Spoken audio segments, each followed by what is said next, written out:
Negozjant Indjan ta' 33 sena tressa qudiem il-qorti akkużat li kien fil-pussess ta' flus folot valur totali ta' 116,200 euro.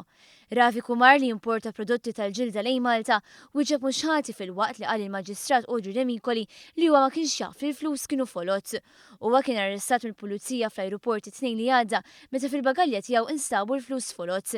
L-ispetturi Jien Abdilla deskriva din il-qabda bħala l-ikbar waħda tax-xorti tagħha fil-waqt li oġġezzjona talba l-ħelsin mill-arrest ikkkundizzjonata. Il-flus kienu magħmula minn 1159 karta tal-100 euro u 20 karta tal-50 euro. Il-Maġistrat Demikoli rrifjutat it-talba tal-imputat tal-ħelsin mill-arrest anke għax m'għandux indirizz fiss f'Malta.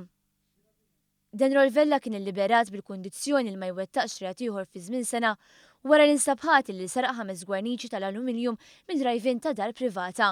Il-każ imur lura l-Marzu li għadda meta Vella kienet idur bil-van tiegħu fl-inħawi ta' Marsa Xlok.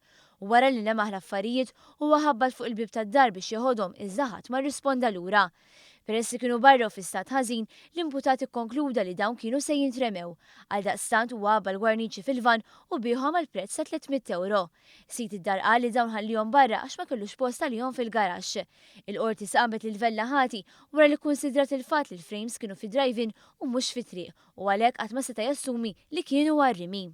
U Somalu ta' 30 sena residenti Xlendi ingħata l-libertà bil-kundizzjoni li ma jwettaqx reat ieħor fi żmien sena u kien immultat 100 euro.